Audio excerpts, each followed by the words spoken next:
think this will take 30 seconds, so I need my time back. As I said, we've done the research and compared, according to public records, just the precinct chair vacancies in this county. And by any measure, we're way behind the Democrats. We have about 50% vacancies. They have 28%. There are vast, we mapped this out on a county map, there are vast swaths of the county where we don't have anybody local who is a precinct chair representative. At the same time, there are folks we've turned away.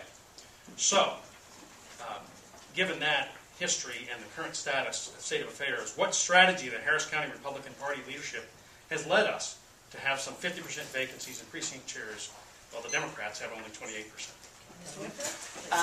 I'm only aware of one precinct chair who has ever been turned away by the vacancy committee in 8 years.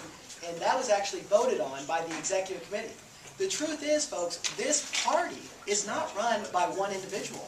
This party is made up of a group of folks who are elected to their positions. When we talk about the executive committee, when we talk about bringing in precinct chairs through what he's describing as the vacancy committee. As I told you earlier, I get a couple of appointments to that, but the majority of those folks come from the caucus, and they choose their own chairman. If they don't like the direction of the vacancy committee, then that's a mandate to get involved.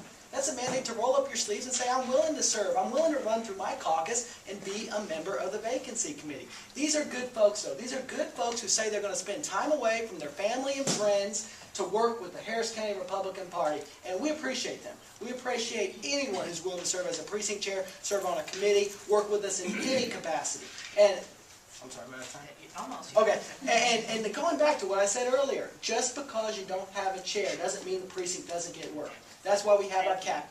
There you go. Got it. Thank you. Mr. Woodfill, please, sorry, Mr. Hubbard, please answer the same question. We get confused all the time. I can't fathom that type of strategy. I really can't.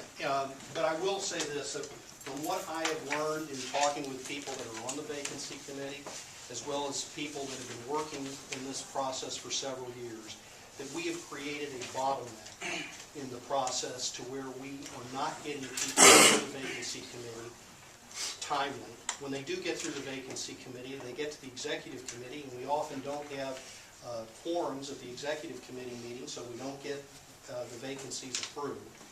And the other part is we have a form. And if you've taken out this form off the website, I can tell you no Republican presidential nominee going back to John C. Fremont would have been able to answer those questions and not be grilled by the vacancy committee.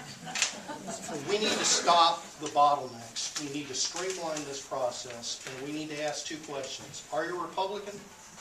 And are you going to get the vote out in your precinct? Are you going to work hard for this party to elect our candidates? If you are, then you need to be a precinct chair.